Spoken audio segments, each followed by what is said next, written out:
सलाम, नमस्ते, सत श्री अकाल। मैं हूं अमन अंसारी और आप देख रहे हैं अखंड भारत की सोच। उड़ीसा के अंदर जो इतना बड़ा ट्रेन हादसा हुआ है उसमें लगभग 300 से अधिक लोगों की जानें चली गई हैं और 1000 से अधिक लोग घायल हो गए हैं। ये हादसा इतना ख़तरनाक था कि ट्रेन की बोगियां आपस में चिपक गईं। लोगों के बचने के चांस बहुत ही कम बचे थे। जो लोग बच गए थे वो ट्रेन से अलग हट करके अपने लोगों को तलाशने में ही व्यस्त थे। वो ट्रेन में अपने को ढूंढने के लिए इधर उधर बेतहाशा भाग रहे थे।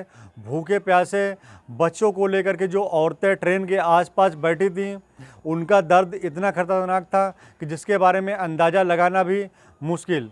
लेकिन जिन लोगों ने अपने लोगों को खोया है और अपने लोगों की लाशें को ढूंढने में इतना समय उनको वहाँ पर लग गया है, जिस तरह से जिसके परिवार ने अपने परिवार के सदस्य को खोया है, उसके दिल पर क्या गुजर रही होगी ये तो सभी लोग महसूस कर सकते हैं।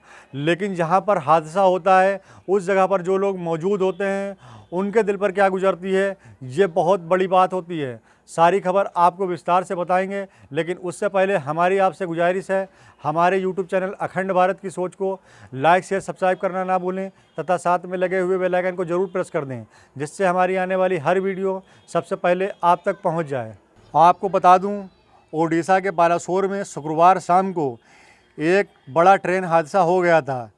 ये हादसा बहनाग स्टेशन के पास कोरोमंडल एक्सप्रेस और मालगाड़ी के टकरा जाने से हो गया था। तलाशी और बचाव अभियान के लिए टीमें तुरंत मौके पर भेजी गईं। हादसे में लगातार मरने वालों की संख्या बढ़ ही रही है और घायलों की भी संख्या लगातार बढ़ रही है। अभी तक पूरी जानकारी नहीं मिल सकी है कि कितने लोग घायल हुए हैं और कितने लोग मृत पाए गए हैं, लेकिन 300 से अधिक लोग मृत पाए गए हैं और 1000 से अधिक लोग घायल हुए हैं। ये हादसा शुक्रवार शाम लगभग 6:51 पर हुआ। टक्कर इतनी ज़ोरदार थी कि कोरोमंडल एक्सप्रेस पटरी से उतर गई। कई डिब्बे मालगाड़ी के ऊपर चढ़ गए।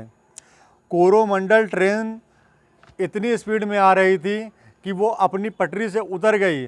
जब उसकी मालगाड़ी से टक्कर हुई तो उसका जो इंजन और कई डिब्बे मालगाड़ी के ऊपर चढ़ गए। अब तक मिली जानकारी के मुताबिक 7 डिब्बे पलट गए, 4 डिब्बे रेल बाउंड्री के बाहर चले गए। लगभग 15 बोगी बेपटरी हो गईं। हालांकि रेस्क्यू ऑपरेशन जारी है, लेकिन इतने बड़े हादसे में जो रेस्क्यू ऑपरेशन के लोग पहुंचे हैं उनको बचाने में इतनी दिक्कत हो रही है, क्योंकि जो ट्रेन के डब्बे पलटे हैं वो पूरे उल्टे डब्बे पड़े हुए हैं और उनके अंदर घुसने के लिए रेस्क्यू ऑपरेशन टीम के जो लोग हैं उनको बहुत ही दिक्कतों का सामना करना पड़ रहा है। लोगों को बचाने के लिए बहुत ही अधिक मशक्क़त करनी पड़ रही है, लेकिन हमारी टीमें लगातार उनको बचाने के लिए प्रयास कर रही हैं। घायलों को सोरो CHC, गोपालपुर CHC और खांटापाड़ा CHC में भर्ती कराया गया है। फिलहाल इस लाइन की सभी ट्रेनों को भी रोक दिया गया है। बचाव के लिए प्रशासन के साथ NDRF की टीमें भी जुटी हुई हैं। प्रशासन के अलावा जो NDRF की टीमें हैं वो भी बचाव कार्यों में लगातार लगी हुई हैं और लोगों को ज़िंदा बचाने की भरपूर कोशिश कर रही हैं। लेकिन जो लोग वहाँ पर मौजूद हैं, जिन लोगों ने अपने को खोया है, जो लोग अपने को तलाश कर रहे हैं, उनके दिलों पर क्या गुजर रही है ये तो हम लोग महसूस कर सकते हैं। लेकिन वहाँ पर जो वो आँखों से देख रहे हैं, अगर उनकी ज़ुबानी सुनी जाए तो उनके पास इस हादसे के बारे में बताने के लिए कोई शब्द ही नहीं है। ओडिशा के मुख्य सचिव प्रदीप जैन ने बताया कि करीब 50 एम्बुलेंस को घायलों को ले जाने के लिए लगाया गया है और एम्बुलेंस की कमी होने के कारण इसके अलावा और बसों को भी लगाया गया है। जो घायल लोग हुए हैं उनको एम्बुलेंस में भर करके अस्पतालों में पहुंचाया जा रहा है और जब एम्बुलेंस की कमी पड़ी तो अधिक संख्या में बसों को भी लगाया गया है और बसों में घायलों को ले जाया जा रहा है। लोगों को बचाने के लिए NDRF और SDRF की टीमें मौके पर हैं। इसके अलावा 600 से 700 रेस्क्यू फोर्स के जवान लगातार काम कर रहे हैं। ये ऑपरेशन शुक्रवार की रात भर चला। इस ऑपरेशन में पूरी रात जनरेटर के द्वारा रोशनी की व्यवस्था की गई और उस रोशनी में लोगों को निकाला गया और जो आसपास के स्थानीय अस्पताल हैं, सरकारी अस्पताल के अलावा इस हादसे में स्थानीय अस्पताल भी अपना पूरा सहयोग दे रहे हैं। हादसे में कुल 3 ट्रेनों की टक्कर हुई। अब तक जो जानकारी मिली है, जानकारी के मुताबिक SMVB Howrah express 12/824 Coromandel express और मालगाड़ी की टक्कर हुई। सबसे पहले हावड़ा एक्सप्रेस मालगाड़ी की टक्कर हुई, इसके बाद मालगाड़ी कोरोमंडल से जा टकराई। राज्य सरकार ने बचाव कर्मियों के लिए मौके पर जनरेटर और रोशनी की व्यवस्था की, जिससे अधिक से अधिक लोगों को समय रहते ट्रेन के अंदर से निकाल करके अस्पताल पहुंचाया जा सका। मुख्यमंत्री नवीन पटनायक ने जैसे ही उनको जानकारी मिली, उन्होंने तुरंत ही मंत्री प्रतिमा मलिक और विशेष राहत आयुक्त को दुर्घटना स्थल पर पहुंचने का फ़ौरन आदेश दिया और उसके बाद में रेल मंत्री भी वहां पर पहुंचे। अभी इस हादसे में पूरी तरह से लोग निकल भी नहीं पाए थे, लोगों को बचाया भी नहीं जा सका था। कितने लोग घायल हुए हैं, कितने लोग मृत पाए गए हैं, इसके बारे में पूरे आंकड़े भी नहीं आ सके थे। लेकिन राजनीतिक लोग लगातार राजनीति करने लगे और इस हादसे में रेल मंत्री के इस्तीफे की मांग की जाने लगी। पश्चिम बंगाल के सत्तारूढ़ तृणमूल कांग्रेस ने पड़ोसी राज्य ओडिशा में हुए भीषण तीव्र रेल हादसे में रेल मंत्री अश्विनी वैष्णव के इस्तीफे की मांग कर डाली।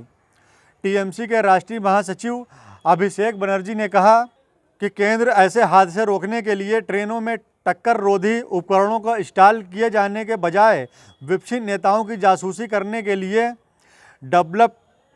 सॉफ्टवेयर डेवलप करने पर करोड़ों खर्च कर रही है। उन्होंने कहा, केंद्र की सरकार जो नरेंद्र मोदी सरकार जनता को गुमराह करके राजनीतिक समर्थन हासिल करने के लिए वंदे भारत ट्रेनें और नवनिर्मित रेलवे स्टेशनों की डींग हाँक रही है, लेकिन सुरक्षा उपायों की उपेक्षा कर रही है।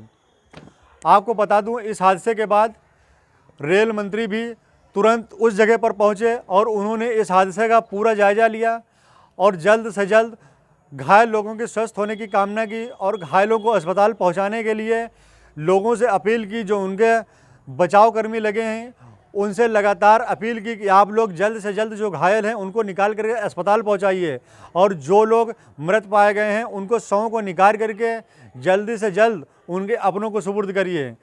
आप जो तस्वीरें देख रहे हैं, लगातार हम आपको तस्वीरें दिखा रहे हैं, वीडियो भी दिखा रहे हैं। इस वीडियो के ज़रिए से आप इस बात का अंदाज़ा लगा सकते हैं कि जो ये ट्रेन हादसा हुआ है कितना भीषण ट्रेन हादसा था और इस हादसे में राजनीतिक लोग अपनी राजनीति चमकाने में लगे हैं। उनको इस बात की शर्म नहीं आ रही है कि जहाँ लोगों ने अपने लोगों की जानें गंवा दी हैं, जहाँ उनके लोग घायल हैं, उनको अस्पताल पहुँचाने के बजाय, उन मृतकों को उनके परिजनों को सौंपने के बजाय, उन मृतक लोगों के परिवारों को सांत्वना देने के बजाय, उनकी मदद करने के बजाय अपनी राजनीति चमकाने में लगे हैं और एक दूसरे का इस्तीफा मांगने में लगे हुए हैं। ये इस्तीफे की मांग बाद में भी हो सकती थी, लेकिन सबसे पहला काम था जो घायल हुए हैं उनको बचाना। आप लोग जो ये तस्वीरें देख रहे हैं कि किस तरह से ट्रेन की पटरी से ट्रेनें उतर गई हैं, बाउंड्री को क्रॉस करके दूर जा कर के पलट गई हैं और किस तरह से एक दूसरे के ऊपर ट्रेनें चढ़ी हैं। जिस तरह से लोग ट्रेन के ऊपर चढ़ के अपनों को खोज रहे हैं, उनके दुख का अंदाज़ा भी लगाना मुश्किल है, लेकिन राजनीतिक लोग राजनीति चमकाने में लगे हैं। आपको बता दूं, आप वीडियो में देख रहे हैं प्रधानमंत्री नरेंद्र मोदी जब उस जगह पर पहुंचे, हादसे वाली जगह पर, तो वहां पर जो उनके लोग थे उन लोगों ने मोदी मोदी के नारे लगाने शुरू कर दिए।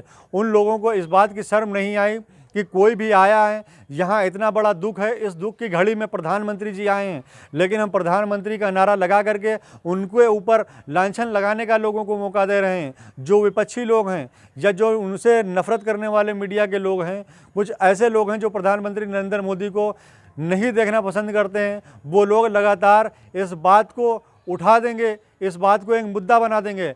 चाहे अब जब कहीं प्रधानमंत्री जी कहीं जाते हैं तो वो किसी को ये कह करके नहीं जाते हैं कि आप हमारा नारा लगाइएगा, लेकिन उनके चाहने वाले उनका नारा लगाने लगते हैं। उनको इस बात का ध्यान रखना चाहिए।